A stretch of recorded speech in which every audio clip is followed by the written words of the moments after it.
abarcar todo lo que hablamos de tecnología en rehabilitación en 15 minutos va a ser un poco complicado, así que voy a hacer un pantallazo general de todo lo que hay en la actualidad. Cuando hablamos de rehabilitación, el doctor Cáceres siempre comenta que no es una actividad exclusivamente médica, forma parte de un equipo integral de profesionales, no es un tratamiento exclusivamente farmacológico, hay que utilizar medidas, instrumentos para poder después tomar en cuenta los resultados y además ahora vamos a incluir lo que es la tecnología. En las últimas décadas ya se está incluyendo la tecnología. Todos estos avances científicos y tecnológicos lo que van a hacer es disminuir los efectos de una función afectada por una patología neurológica que va en definitiva a afectar lo que es la actividad de la persona y la participación social. Toda la tecnología en rehabilitación tiene aplicación diagnóstica, como podemos ver, captura de movimiento, posturografía, lo que es la goniometría electrónica, el análisis tridimensional de la marcha, las neuroimágenes mismas. Pero yo me voy a enfocar hoy en lo que es la aplicación terapéutica. Tenemos los dispositivos robóticos, la realidad virtual con los videojuegos, aplicaciones móviles muy utilizadas hoy por todos en la vida cotidiana, las prótesis 3D, la interfase cerebro-computadora, los sistemas de comunicación aumentativa alternativa y el entorno domótico, el entorno inteligente o la domótica. Vamos a ver en cuanto a los dispositivos robóticos. Cuando hablamos de ellos, tenemos tanto para miembro superior como para miembro inferior y vemos una inmensa cantidad de ellos. Hay más de 50 aplicaciones. Vemos que hay exoesqueletos o efector final. La diferencia entre un exoesqueleto y un efector final está en que el exoesqueleto lo que tiene es que cada parte tiene que coincidir perfectamente con una articulación. Como desventaja puede producirse que haya desplazamientos, entonces vamos a tener que suspender las sesiones, reubicar y volver después de posicionar al paciente, volver a iniciarla con este reajuste. El efector final, en cambio, lo que se utiliza es una ortesis aplicada sobre una determinada región corporal y la podemos aplicar en un plano determinado o con una suspensión parcial del peso corporal. Ahora les voy a mostrar los distintos ejemplos. Tenemos determinadas ventajas, como por ejemplo, que mejora la calidad de vida, ya que el impacto es en las actividades de la vida diaria con la robótica de miembro superior o el impacto en la marcha con lo que son la robótica de miembros inferiores. Motiva al paciente y mejora la adherencia de los tratamientos. La base está en el aprendizaje motor orientado a la tarea. Cuanto nosotros más repeticiones hacemos de una tarea, más vamos a grabar en la corteza motora esa tarea que estamos pretendiendo realizar. Podemos realizarlas por tiempos más prolongados. Vamos a tener esta robótica tiene unos sensores específicos, puede guardar la información, entonces vamos a tener aspectos sobre el entrenamiento, lo que se relaciona con la fuerza aplicada, la velocidad, la duración y además efectos para monitorear el progreso. Vamos a ver cómo va progresando el paciente en este tratamiento.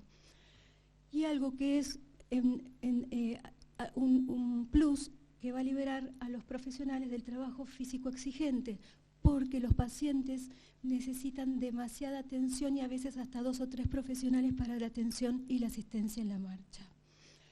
Acá vamos a ver algunos ejemplos, ¿sí?, de lo que son exoesqueletos. Estos son prototipos, no están actualmente utilizados en la práctica clínica.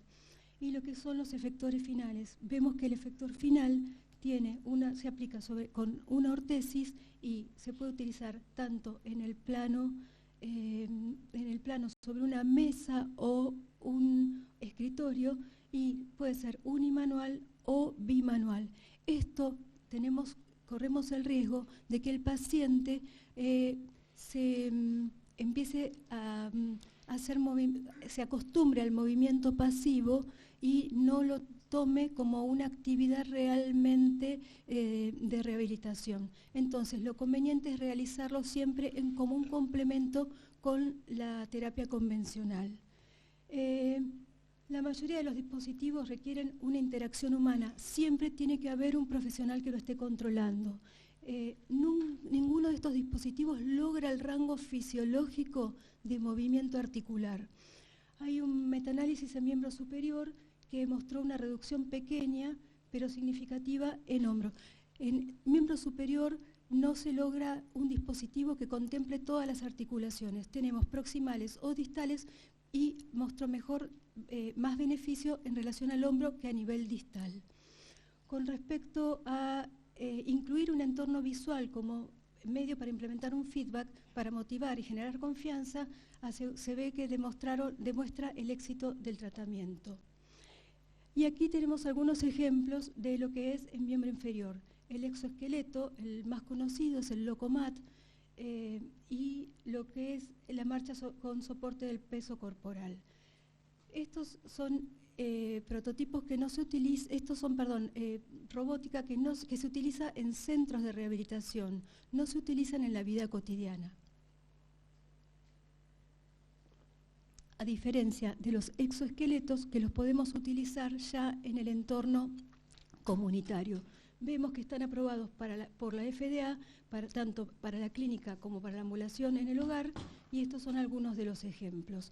Lo que tenemos que tener como precaución en estos casos es que tenemos que considerar la función cardiovascular de la persona, tenemos que considerar la masa ósea y tienen que tener una asistencia bilateral para la marcha. Estos son distintos análisis y metaanálisis que han demostrado evidencia en el uso y otros estudios que han demostrado evidencia con soporte parcial de peso corporal, con pacientes que con lesión medular, con un año con distintos estímulos, el 50% se pudo demostrar que tenían contracción voluntaria. Entonces, siempre tenemos que considerar a la robótica como un complemento dentro del equipo terapéutico, puede explotar lo que es la neuroplasticidad y la evidencia demuestra una leve a moderada efecto, siendo necesario todavía diseñar estudios clínicos que sean con mayor número de pacientes, multicéntricos y con seguimiento a largo plazo. En cuanto, a la estimulación eléctrica funcional, hay evidencia, principalmente en miembro superior, que si nosotros generamos un estímulo sobre un nervio, vamos a provocar una contracción muscular. A su vez, se genera un feedback sensitivo y propioceptivo, y esto genera una reorganización cortical que va a mejorar la plasticidad. Entonces, sí o sí tenemos que combinar el esfuerzo voluntario para generar la plasticidad de la corteza motora. Hay que tener en cuenta en estos casos que tiene que haber algo de contracción muscular voluntaria. No se puede aplicar en aquellos pacientes que tengan una parálisis, una plejía, ni en aquellos casos que el paciente tenga cambios reológicos en alguna articulación. Otro tema que está incluido actualmente dentro de los tratamientos de neurorehabilitación es la realidad virtual, incluyendo a los juegos como dentro del proceso de la rehabilitación. La realidad virtual, estos juegos interactivos se proporcionan a pacientes ya en forma habitual, incluye programas que son basados están generados por ordenadores, pero se basan en realidad. ¿Qué es lo que yo quiero modificar de las actividades de la vida diaria de las personas generadas a través de los videojuegos? Se extiende entonces fuera de lo que son los centros de rehabilitación a lo que es la vida cotidiana mediante la telerehabilitación. Puedo extender el tiempo del estímulo que yo aplico haciéndolo en domicilio. Y mejora la adherencia y la continuidad porque hay personas que no tienen acceso a realizarlo por la distancia a los centros. Algo que es muy importante tener en cuenta es que estos no son juegos que realiza la persona por su cuenta. Tienen que ser diseñados y controlados por profesionales especializados en neurorehabilitación. No descargo un juego y me pongo a hacer un ejercicio sin ningún tipo de control. proporciona actividades de la vida diaria que a veces no pueden practicarse en el ambiente terapéutico.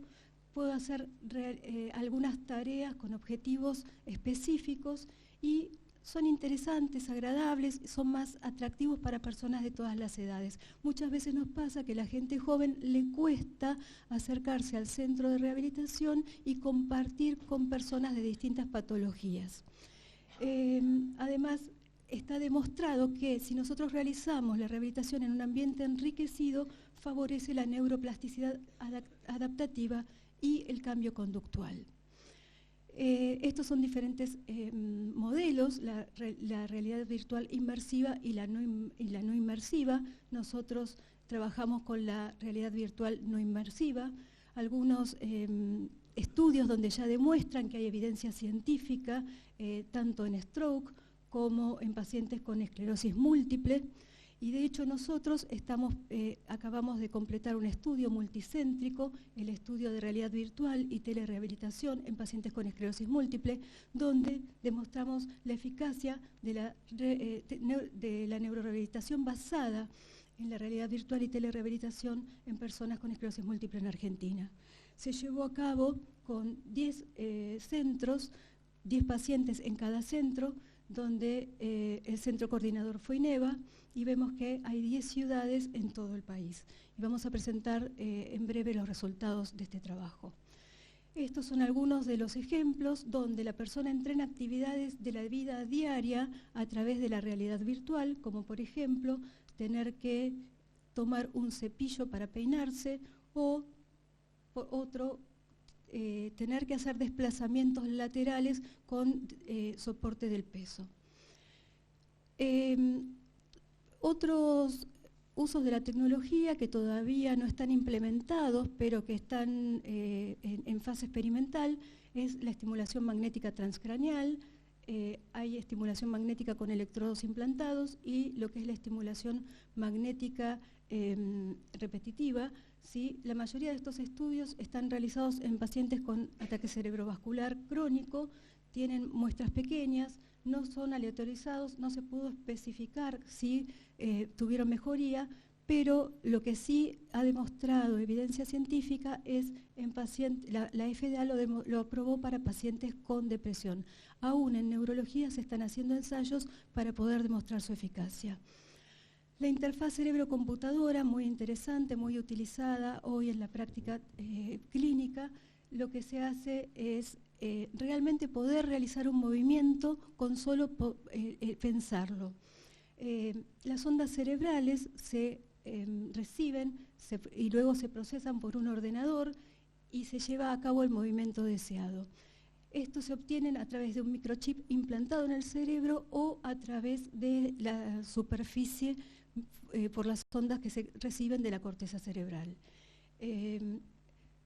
La primera cirugía que se realizó consistió en la inserción de 96 electrodos en la superficie del cerebro y localizados en el córtex motor, donde se realizaba el circuito motor que controlaba el movimiento de manos y brazos. Esto se realizó en un paciente con una lesión medular severa. Acá vemos entonces cómo se reciben las ondas, pasan a un procesador, se analizan y se ejecuta el movimiento que estaba pensando la persona que quería realizar. Esto es sumamente útil, fíjense que está demostrado en pacientes en miembro superior para mejorar sus actividades de la vida diaria. Acá tenemos un ejemplo, la persona está recibe las ondas, se procesan y el brazo electrónico ejecuta lo que la persona estaba pensando. En este caso era tomar con un líquido a través con un sorbete. Bueno, las aplicaciones en el uso cotidiano. Si hacemos una búsqueda, más de 90.000 aplicaciones en salud. Obviamente no todas ellas están relacionadas con la rehabilitación. Una publicación de la Sociedad Neurológica Española del 2018 encontró que hay un gran potencial de uso de las aplicaciones en neurorehabilitación, pero es importante que tanto los diseñadores como los desarrolladores trabajen en conjunto con los profesionales de la salud para ver cuál va a ser el beneficio que tiene la persona en el uso de estas aplicaciones y qué criterios se van a utilizar. Tenemos distintas aplicaciones, recordatorios para la toma de medicación, tenemos muy importante las personas que tienen dificultades manuales, ¿sí?, para poder utilizar el dictado de voz, otras que tienen programas de entrenamiento físico o entrenamiento cognitivo. Hay una aplicación desarrollada para pacientes con afasia. Se sabe que los pacientes con afasia necesitan muchísimas horas de entrenamiento para su recuperación. Es mucho más motivador y mucho más sencillo realizarlo a través de las aplicaciones. Cuando hablamos de tecnología aumentativa asistiva, hablamos de todas aquellos instrumentos, aquellos aparatos tecnológicos que nos puedan ayudar a que los pacientes se comuniquen, puedan tener una accesibilidad para poder acceder, ya sea por comunicadores o por distintos medios con adaptaciones, como por ejemplo mouse, distintos tipos de mouse o teclados para poder comunicarse entre ellos. Existe un dispositivo que genera una voz portátil, permite una comunicación efectiva, emite la voz a nivel ambiental y tiene un acceso ya sea tanto táctil como visual, y lo estamos utilizando con muchísima eficacia. La domótica o el entorno inteligente es algo que está utilizándose cada vez más. Son todas aquellas técnicas que orientamos para automatizar la vivienda y van a integrar ya sea la tecnología, los sistemas de seguridad, la gestión, mejorar la conservación de la energía, el bienestar o las comunicaciones. Vemos que desde un manejo simple, desde un dispositivo que puede ser una tablet o un celular, podemos manejar con un control, simplemente el control de la iluminación o el control de la climatización o distintas necesidades de la persona, ya sea desde el interior o desde el exterior de la vivienda. Bueno, sabemos que la tecnología ya hoy es un aliado que llegó, se instaló y va a seguir progresando, pero lo que les quiero transmitir es que es sumamente necesaria y nosotros, por lo menos en nuestra experiencia, al final del día, todavía no tenemos a este robot que cuando finaliza nuestra jornada nos dé una palmada y nos diga: qué bien que trabajaste hoy, muy buen esfuerzo y vamos a seguir trabajando para que consigas tu objetivo en este tratamiento. Así que, bueno, muchas gracias.